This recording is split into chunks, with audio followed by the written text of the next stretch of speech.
Pemirsa, Presiden ke-7 RI Joko Widodo menjalani pemeriksaan di Bareskrim Polri terkait kasus dugaan kepemilikan ijazah palsu. Jokowi enggan menunjukkan ijazah aslinya dan akan memperlihatkannya saat di pengadilan. Joko Widodo dan kuasa hukumnya tiba di Bareskrim Polri sekitar pukul 9:40 waktu Indonesia Barat pagi tadi. Jokowi mengaku dicecar 22 pertanyaan oleh penyidik. Jokowi mengambil kembali ijazahnya yang pekan lalu diserahkan keluarganya ke penyidik untuk diperiksa. Namun Jokowi enggan menunjukkan ijazah aslinya dan akan memperlihatkannya saat di pengadilan.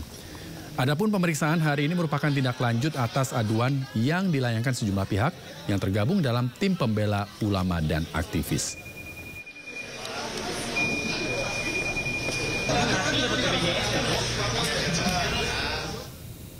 Dan seperti inilah suasana di dalam ruang pemeriksaan saat Jokowi diperiksa penyelidik. Jokowi yang mengenakan batik coklat dan kopiah hitam nampak dihadapkan oleh 2 penyelidik Polri. Dengan didampingi kuasa hukumnya, Jokowi pun terlihat cukup tenang menghadapi pemeriksaan ini. Pemeriksaan terhadap Jokowi ini berlangsung selama kurang lebih 1 jam.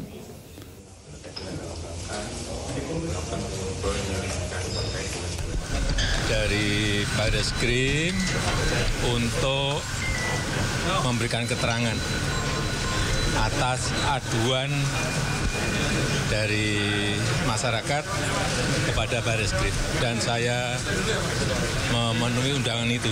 Sekaligus saya mengambil ijazah yang saat yang lalu diantarkan ke Bareskrim dan sudah saya ambil.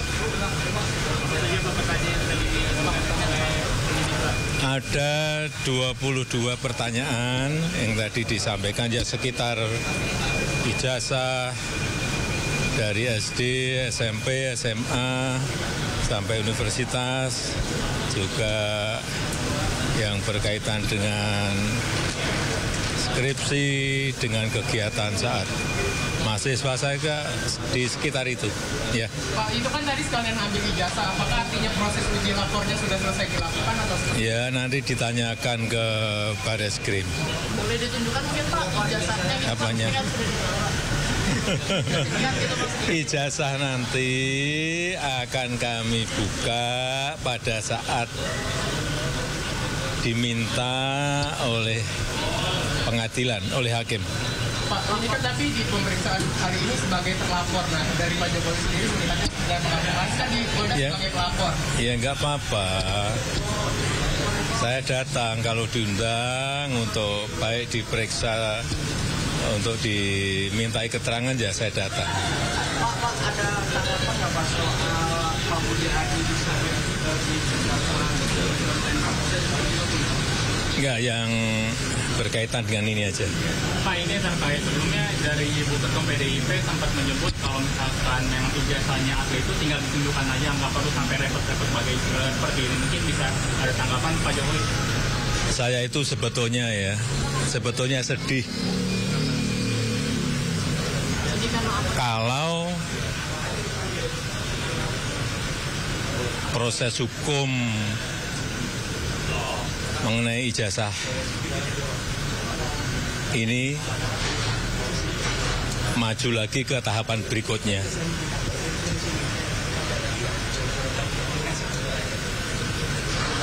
Saya kasihan, tapi ya ini kan sudah keterlaluan, jadi ya kita tunggu proses hukum selanjutnya. Ya, saya rasa itu aja. Kasih. Artinya tidak ada resolusi justice atau mediasi. Gimana? Untuk proses hukum ini tidak ada resolusi atau mediasi yang akan diambil oleh Pak Jokowi. Terus sampai nanti dia pengadilan. Ya, ini kan supaya semuanya jelas dan gamblang. Lembaga yang paling kompeten. Ya pemirsa, di tengah polemik ijazah palsu yang mengusik logika, Joko Widodo hadir di meja periksa. Transparansi hukum pun kini diuji makna demi menjawab keraguan yang terus menggema. Namun, di tengah sorotan publik yang penuh tanya, Jokowi tetap enggan menunjukkan ijazah aslinya. Lantas akankah proses ini dapat menjawab segala tanya atau justru menambah gelombang curiga? Kita bahas lebih dalam. Malam ini sudah bergabung bersama kami ada kuasa hukum Joko Widodo, Firmanto Laksana. Selamat malam, Pak Firman, apa kabar? Selamat malam, baik, Mas. serta ada tim pembela ulama dan aktivis dari pihak pelapor, ada Azam Khan. Selamat malam, Bang Khan. Selamat malam, Assalamualaikum warahmatullahi wabarakatuh. Waalaikumsalam warahmatullahi wabarakatuh. Baik, saya ke Bang Firman terlebih dahulu. Jokowi ini kan mengaku dicecar 22 pertanyaan. Nah, apa yang menjadi fokus penyelidikan tadi? Baik, terima kasih Mas Rizky. Jadi hari ini Bapak memenuhi undangan dari Barreskrim Polri. Bapak diberikan sebenarnya 8 pertanyaan, namun pertanyaan tersebut ada beberapa sub pertanyaan, sehingga totalnya ketika kita hitung sekitar 22 pertanyaan. Pertanyaan tersebut mengenai profil Bapak, mengenai juga ijazah Bapak SD, SMP, SMA, dan S1 di Fakultas Kehutanan UGM.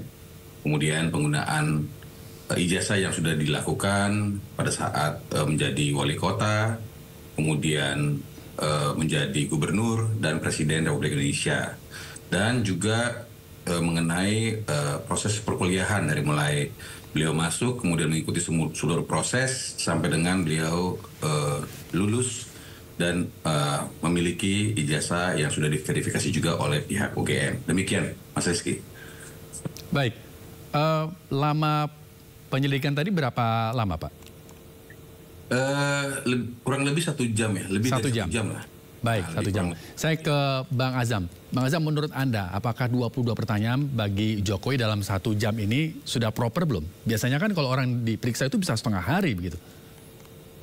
Iya, saya pikir begini, memang ya kalau kita bicara dengan 22 pertanyaan itu, yang pernah saya dampingi Rustam Effendi itu 10 jam lebih, mulai dari jam 10 hingga pagi ya, hingga hampir jam 11 malam itu ada 73 pertanyaan, walaupun ada jeda sholat dan makan. Ya saya kira begini, wajar atau tidak itu memang relatif ya, itulah ya. Ya kalau pertanyaannya mungkin 22 itu pendek-pendek dan dijawab pendek-pendek, ya mungkin saja bisa 1 jam gitu loh ya. Atau bahkan kurang 59 menit gitu loh ya. Nah tetapi kalau pertanyaannya itu juga menggali dari apa yang ingin diketahui oleh pihak Mabes, ya tentu 22 pertanyaan tak mungkin 1 jam. Nah, makanya relatif dari sudut mana dulu kita nggak ngerti gitu loh ya. Tapi ya sudah, ini kan berproses gitu loh ya. Artinya berproses ini kan rakyat yang membutuhkan. Beliau ini kan sudah mulai dari wali kota 10 tahun. Waktu itu kalau tidak keliru Dr. Andes ya. Terus gubernur, presiden, insinyur. Artinya selama kurang lebih ya 22 tahun, artinya berada di kekuasaan yang terakhir puncak gitu loh ya. Nah konteksnya adalah masyarakat ingin bertanya. Sebab kalau mengacu pada Undang-Undang Dasar 1 ayat 2 itu rakyat kan memiliki kedaulatan, ingin artinya mengetahui tentang pimpinannya. Ya, Bang Azam, saya kira itu. Selama 22 tahun Pak Jokowi memimpin mulai dari Solo, kemudian Jakarta sampai memimpin negara begitu. Apakah itu sudah tidak cukup menjadi bukti kalau Pak Jokowi sudah memiliki ijazah asli begitu? Ya, makanya saya bilang dalam konteks itu bisa iya, kan bisa tidak. Bisa iya, fakta itu terjalani, kan begitu. Bisa tidak, kan boleh dong rakyat misalnya bertanya, bersangka-sangka. Karena situasi yang berkembang awalnya dari kalau tidak keliru Sidian ya, partai PSI itu ya, yang membuka akhirnya ditangkap sama Roy Suryo, berkembang ke Dr. Sianipar, Tifa, sehingga sampai menjadi polemik yang begini. Artinya karena dibukanya dari partai PSI itu yang menjadi ini, bahkan dibuka gambar bahwa ini loh ijazah asli Jokowi. Saya lupa nama lengkapnya ya, Dian atau siapa itu yang sekarang mungkin juga diperiksa oleh Polda. Ya, Bang Azam, kalau hanya sekedar bertanya apakah ijazahnya ini asli atau palsu, sebenarnya kan tidak perlu melapor ke Bareskrim. Iya, betul. Makanya gini, kalau saya pikir beliau, Pak Jokowi adalah presiden, mantan gubernur, mantan wali kota. Jadi apa beratnya, apa susahnya, tunjukin aja sih. Nggak perlu juga pakai penasihat hukum, nggak perlu pakai itu dan ini. Orang cuma nunjukin. Dan perlu diketahui, bicara ijazah itu sebenarnya tidak mutlak privasi. Wong itu terbuka kok, waktu mendaftar terbuka.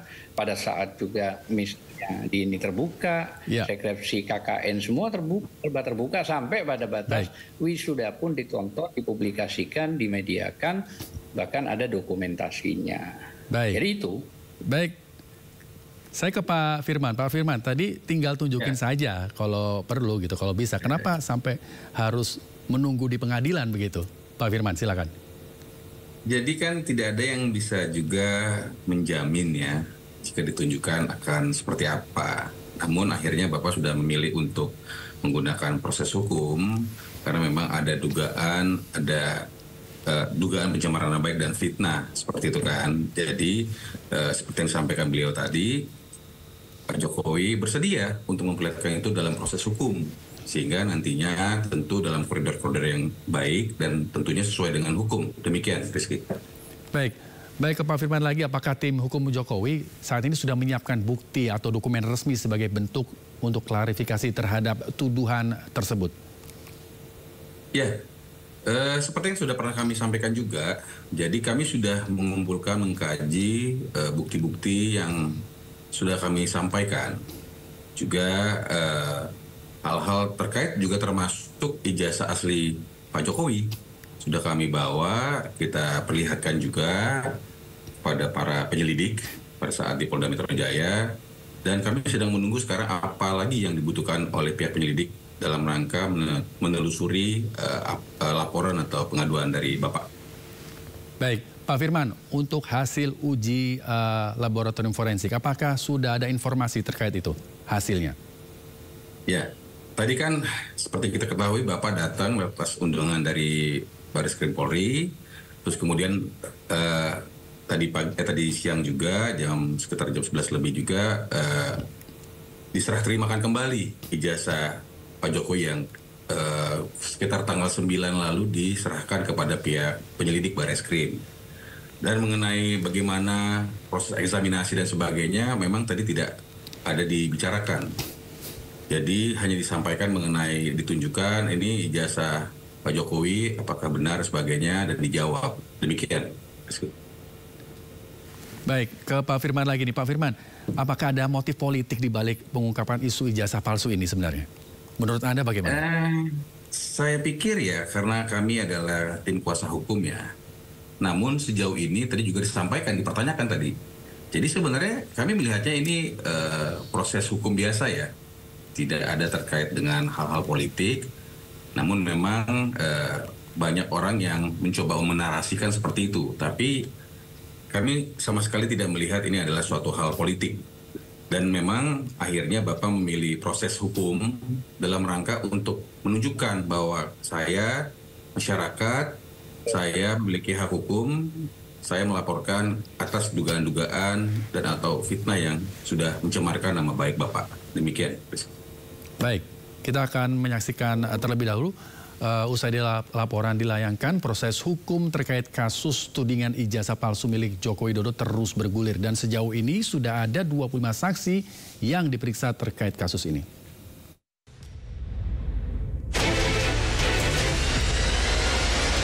Rabu 30 April 2025, Presiden ke-7 Republik Indonesia Joko Widodo atau Jokowi mantap melaporkan sejumlah orang ke Polda Metro Jaya terkait tudingan ijazah palsu. Didampingi tim kuasa hukumnya, Jokowi datang langsung ke Polda Metro Jaya untuk memberikan laporannya. Memang perlu dibawa ke ranah hukum agar semuanya jelas dan gamblang. Total ada 5 terlapor dalam kasus ini, yakni mantan Menpora Roy Suryo, Dr. Tifauziah Tiasuma, ahli digital forensik Rismon Sianipar, wakil ketua tim pembela ulama dan aktivis atau TPUA Rizal Fadilah, serta seseorang berinisial K. Kuasa hukum Jokowi Yakub Hasibuan menjelaskan, laporan terhadap kelima orang tersebut atas dugaan fitnah dan pencemaran nama baik menggunakan media elektronik. Berkaitan dengan laporannya, Jokowi mendapat 35 pertanyaan dari pihak polisian. Beberapa hari usai melayangkan laporan, Jokowi mengungkapkan alasannya melaporkan Roy Suryo CS ke polisi terkait tudingan ijazah palsu. Jokowi mengaku merasa terhina dengan tudingan ijazah palsu yang dialamatkan kepada dirinya. Ya, ini kan bukan objek penelitian. Kan sudah menghina saya sehina-hinanya. Sudah menuduh ijazah itu ijazah palsu. Sudah merendahkan saya serendah-rendahnya. Ya nanti dibuktikan lewat proses hukum. Nanti akan kita lihat di proses di pengadilan seperti apa. Jokowi pun menegaskan pelaporan dugaan pencemaran nama baik dan fitnah memiliki jasa palsu ke Polda Metro Jaya bisa menjadi peringatan dan pembelajaran bagi semua pihak. Tim Liputan iNews melaporkan.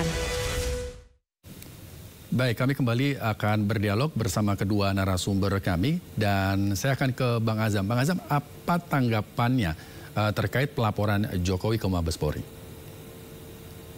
Ya, sementara kalau saya melihat sangat disayangkan. Kenapa sangat disayangkan?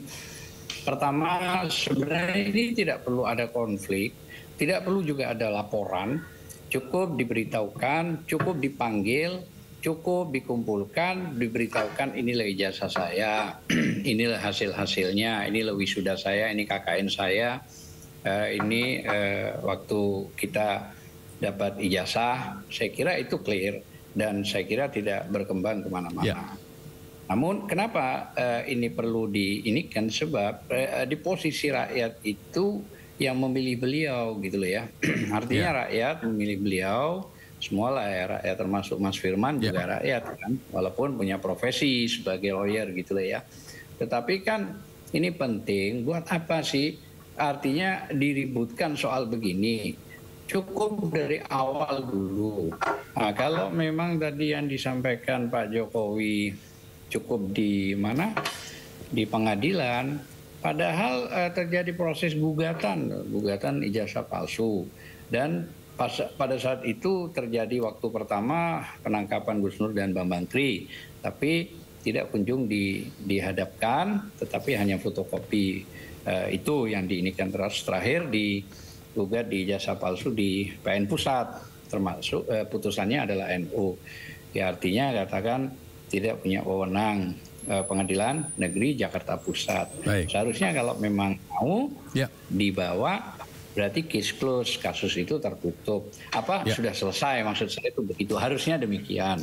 Dan perlu saya tambahkan, posisi Pak Jokowi ini bukan cuma sekedar mantan presiden, tapi beliau juga pejabat negara sesuai yang diangkat oleh Kepres 30 oleh Pak Prabowo, 2 mantan presiden.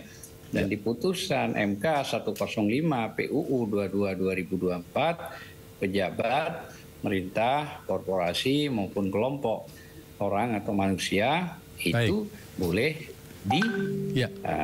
titik gitu loh. Artinya seharusnya ya buat apa gitu loh, undang aja lah pertemuan ini, toh kita rakyat. Kalau saya undang saja para pakar, baik itu telematika, forensik, digital, semua undang, dibuka pada publik gitu loh. Artinya buat apa, masa iya mantan presiden mau istilahnya, mohon maaf ini mau memenjarakan rakyatnya sendiri, kan kasihan gitu. Maksud saya begitu. Baik, Bang Azam. Itu urusan pencemaran nama baik dan fitnah cukup di situ, tidak naik ke pasal 32, 35. Ya. Bang Azam, tapi apakah upaya-upaya yang tadi Bang Azam sampaikan, upaya-upaya persuasif itu sudah pernah disampaikan oleh tim kuasa hukum Jokowi atau ke Pak Jokowinya secara langsung? Kalau kita kan rakyat ya, begitu sudah ada problem begitu, seharusnya seperti Pak Jokowi dengan kanan kirinya atau didukung oleh penasihat hukumnya, ya sudahlah, mari kita ketemu semua, misalnya taruh di Hotel Borobudur, misalnya taruh di mana, mari kita artinya berbicara antara pemimpin dan rakyat. Nah itu kan bagus, maksud saya itu begitu. Inilah ijazah saya, mulai dari tadi disebutkan mulai SD, SMP, SMA, nggak apa-apa, itu bagus kalau baik. Artinya usaha-usaha persuasif itu belum pernah dicoba begitu ya. Nah, baik, tanggapan Anda, Pak Firman. Kalau secara memang tidak. Gimana? Baik, Pak Firman, tadi kan ada usaha-usaha persuasif yang sebaiknya dilakukan untuk membuat terang bagaimana tuduhan ijazah Pak Jokowi yang disebut palsu. Nah, adakah upaya-upaya persuasif? Nah, tadi disebut memang belum ada upaya-upaya itu. Nah, kenapa Pak Jokowi belum melakukan langkah-langkah persuasif? Atau memang sudah ada rencananya? Jadi sebenarnya kalau kita cermati ya, kami tim kuasa hukum kan sudah menyampaikan secara terbuka bahwa kami kuasa hukum sejak 2 tahun lalu juga sudah menyampaikan bagi masyarakat yang ingin berkomunikasi terkait dengan ijazah dan sebagainya dapat menghubungi kami. Terus terbuka itu, bisa diakses, gampang. Kemudian kami sampaikan juga kepada seluruh advokat. Kita ada kode etik advokat Indonesia bahwa kita sudah dipilih atau ditentukan oleh Bapak sekitar 2 tahun lalu sampai dengan sekarang untuk menjadi tim kuasa hukumnya. Dan oleh karena itu jika ada pertanyaan-pertanyaan dari advokat, silakan menghubungi kami. Kami sampai menyampaikan alamat kami di mana dan sebagainya. Namun ya sudah diupayakan, sudah disampaikan, masih terus berlanjut. Malah pada pasca pelaporan pun masih terus berlanjut dan sebagainya. Saya melihatnya adalah kita sudah menyampaikan terbuka, kita sudah mendapatkan juga verifikasi gitu kan, langsung pejabat yang berwenang, pihak yang berwenang yaitu UGM sudah menyampaikan bahwa Bapak adalah alumni dari UGM Fakultas Kehutanan, kemudian juga dari KPU juga sudah menyampaikan dari mau dari KPU daerah, KPU Jakarta, KPU pusat gitu ya, tentang wali kota, gubernur dan presiden. Artinya sebenarnya sudah sangat jelas, sudah sangat terbuka dan bisa diakses, sangat mudah. Dan itu sudah berkali-kali. Namun demikian masih terus dilakukan ujaran-ujaran atau fitnah-fitnah atau dugaan pencemaran nama baik yang tentunya sangat merugikan Pak Jokowi. Baik. Demikian. Baik, Pak Firman, kemudian tadi Pak Jokowi sempat menyampaikan di depan para awak media begitu ya, bahwa Pak Jokowi ini sebenarnya kasihan begitu kalau kasus ini berlanjut di pengadilan. Ini maksudnya bagaimana? Apakah ada pengampunan gitu, permintaan membuka ruang maaf begitu? Ya, jadi tentu kan kayak kami sudah lihat ijazah fisik berkali-kali di dalam berbagai kesempatan gitu ya. Kemudian Bapak sudah menyampaikan sebagai alumni UGM, begitu juga dengan teman-teman semua udah menyampaikan, kita bisa akses semua lah. UGM juga demikian, mau dari rektor, wakil rektor, dekan dan sebagainya, semua sudah menyampaikan bahwa Bapak adalah alumni Universitas Gadjah Mada, Fakultas Kehutanan, menempuh pendidikan dari tahun 80 sampai tahun 85, dan sampai juga menyampaikan bahwa KKN di daerah mana dan sebagainya dan sebagainya. Artinya itu sudah disampaikan semua. Dan kalau sudah disampaikan semua masih juga ada orang yang ingin melakukan eksaminasi. Kita jangan, mohon maaf ya, mungkin dengan dasar bahwa kita mengkritik, dengan dasar bahwa ini demokrasi dan sebagainya, tapi sebenarnya sudah diverifikasi, sudah diklarifikasi oleh pihak-pihak yang berwenang, masih terus menyuarakan tersebut. Jadi kan jadi bingung kan, sehingga kenapa akhirnya kita menempuh jalur hukum supaya terang benderang, supaya gamblang tadi seperti Bapak sampaikan. Artinya dengan demikian kan akan memberikan penjelasan secara menyeluruh dan dilakukan oleh pihak yang berwenang, yaitu Kepolisian Republik Indonesia. Demikian, Des. Baik, Bang Azam, ini sudah mulai masuk ke ranah hukum begitu. Nah, nanti di pengadilan apakah tim Anda sudah siap dengan laporan-laporan ini? Jadi gini, kalau soal siap ya tentu siap. Namun yang menjadi pikiran kita semua, mungkin saja para tokoh, para profesi, ya, para akademisi, seharusnya kalau soal masalah uji forensik di mana Mabes, nah tim-tim kita juga harus bisa menyiapkan tim independen. Tim independen digital forensik juga yang memang ahli di bidangnya. Mungkin saja bisa dari luar negeri, bisa saja nanti supaya bisa diuji. Walaupun begini loh, sebenarnya gini, di mana-mana kalau saya lihat harusnya seorang pemimpin ini kan menyayangi rakyatnya. Toh kalau rakyatnya bertanya wajar, kan begitu kira-kira. Nah artinya kewajaran itu ya namanya rakyat dan diangkat oleh ya rakyat, dipilih maksudnya oleh rakyat, ya harusnya ya tadi cobalah cari solusi yang terbaik supaya tidak menjadi polemik panjang begini. Sebab ini kalau terjadi begini tentu bukan cuma sorotan di nasional, tapi di internasional juga menjadi sorotan. Saya juga kasihan kepada rakyat, saya kasihan juga kepada keluarga besar Jokowi. Harusnya dicari, ditempuh dengan jalan mempertemukan pihak-pihak. Saya yakin kalau semua dipertemukan dengan pihak-pihak para ahlinya yang didudukkan, tidak dalam kapasitas ngotot, insya Allah mungkin ada jalan yang terbaik. Itu maksud saya. Jadi harapan saya, pemimpin sayang dong pada rakyat. Rakyat juga boleh bertanya berdasar Undang-Undang Nomor Pasal 1 Ayat 2. Itulah ya. Baik Bang Azam. Pak Firman sepertinya ingin menanggapi ini apa yang disampaikan Bang Azam. Silakan Pak Firman. Adalah pejabat negara loh yang diangkat oleh melalui Kepres. Bisa saya kasih? Ya silakan Pak Firman. Ya jadi Rizky, kita sudah sangat terbuka sejak dari 2 tahun lalu, ya kan. Kemudian kita sudah bisa buktikan apapun lah alasannya bahwa ada gugatan dan akhirnya tidak diterima dan sebagainya. Artinya apa yang dipersangkakan itu tidak bisa dibuktikan. Jadi sederhana sebenarnya. Kemudian kan sudah ada komunikasi-komunikasi dan sudah bisa dilihat, diakses di publik juga. Kemudian akhirnya belakangan ini timbul lagi gitu kan.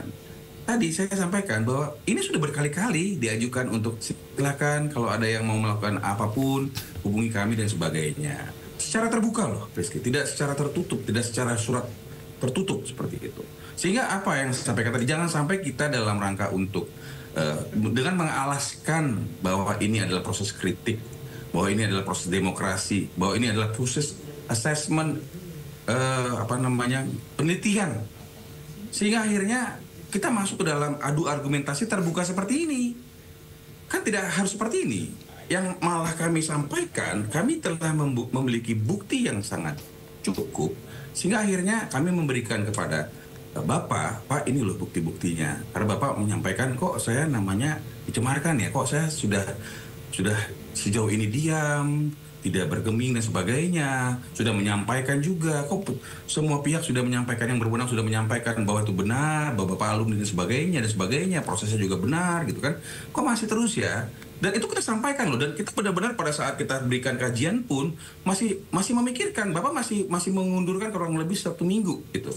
Tapi pada saat yang itu pun masih terus gitu loh, kajian-kajian dan sebagainya. Dan itu terbuka sekali, sehingga akhirnya kita, aduh ini gimana, akhirnya Bapak memutuskan oke kita proses hukum deh supaya gamblang, karena tidak ada yang bisa menjamin juga. Sudah terbuka kita berikan, sudah kita undang untuk ayo kalau ada yang mau melakukan verifikasi dan komunikasi, tapi tidak digunakan, Rizky. Jadi saya pikir ya itu yang terjadi, fakta-fakta itu sudah kami sampaikan dan kita proses saja ya. Kita tunggu aja prosesnya. Dan kami pikir di sini adalah proses yang sangat baik untuk kita mengklarifikasi kalau misalnya ada hal-hal yang memang kurang pas, dan disinilah prosesnya. Kira-kira gitu, Rizky. Baik, terima kasih Pak Firman, terima kasih juga Bang Azam atas dialog kita pada malam hari ini. Semoga nantinya ke depannya dugaan ijazah Pak Jokowi yang palsu ini semuanya bisa terang benderang gitu ya. Tidak ada lagi saling. Untuk menyampaikan. Ya gimana, Bang Azam? Harapan saya begini, kalaupun memang sudah tidak bisa lagi. Closing statement dari Bang Azam, silakan. Ya, closing ya. Harapan saya, kalaupun memang sudah tidak lagi bisa diarahkan menjadi kebersatuan antara pemimpin, mantan, dan rakyat,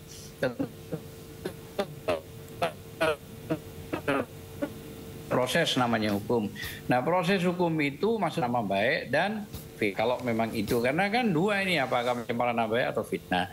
Namun kalau memang gentle dalam konteks ukhuwah keilmuan hukum, biarlah nanti di sidang bisa kelihatan tanpa harus mengkriminalisasi. Maksud saya begitu, harapan saya ya demikian gitu ya. Firman dan rekan-rekan gitu loh. Biarkan saja proses berjalan, nggak apa-apa. tapi nanti saling menunjukkan keahliannya di dalam sidang. Tapi yang paling penting, ini kan masih bergulir. Kalau semua pihak dipanggil, artinya dalam konteks bahasa tanda kutip misalnya dipertemukan, inikah manisnya ke dunia internasional dan nasional. Baik, Bang Azam. Cukup, Bang Azam. Terima kasih, waktu kita terbatas. Ya, terima kasih, Bang Azam. Terima kasih, Pak Firman, atas waktunya.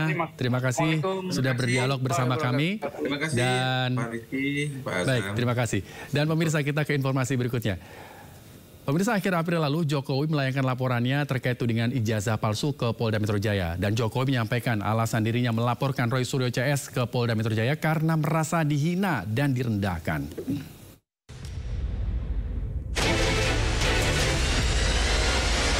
Rabu 30 April 2025, Presiden ke-7 Republik Indonesia Joko Widodo atau Jokowi mantap melaporkan sejumlah orang ke Polda Metro Jaya terkait tudingan ijazah palsu. Didampingi tim kuasa hukumnya, Jokowi datang langsung ke Polda Metro Jaya untuk memberikan laporannya. Memang perlu dibawa ke ranah hukum agar semuanya jelas dan gamblang. Total ada 5 terlapor dalam kasus ini, yakni mantan Menpora Roy Suryo, Dr. Tifauziah Tiasuma, ahli digital forensik Rismon Sianipar, wakil ketua tim pembela ulama dan aktivis atau TPUA Rizal Fadilah, serta seseorang berinisial K. Kuasa hukum Jokowi Yakub Hasibuan menjelaskan, laporan terhadap kelima orang tersebut atas dugaan fitnah dan pencemaran nama baik menggunakan media elektronik. Berkaitan dengan laporannya, Jokowi mendapat 35 pertanyaan dari pihak polisian. Beberapa hari usai melayangkan laporan, Jokowi mengungkapkan alasannya melaporkan Roy Suryo CS ke polisi terkait tudingan ijazah palsu. Jokowi mengaku merasa terhina dengan tudingan ijazah palsu yang dialamatkan kepada dirinya. Ya, ini kan bukan objek penelitian. Kan sudah menghina saya sehina-hinanya. Sudah menuduh ijazah itu ijazah palsu. Sudah merendahkan saya serendah-rendahnya. Ya nanti dibuktikan lewat proses hukum. Nanti akan kita lihat di proses di pengadilan seperti apa. Jokowi pun menegaskan pelaporan dugaan pencemaran nama baik dan fitnah memiliki jasa palsu ke Polda Metro Jaya bisa menjadi peringatan dan pembelajaran bagi semua pihak. Tim Liputan iNews melaporkan. TNI Angkatan Laut bersama Polri, Badan Narkotika Nasional, Bea Cukai, dan Kejaksaan menggelar pemusnahan barang bukti 2 ton narkotika.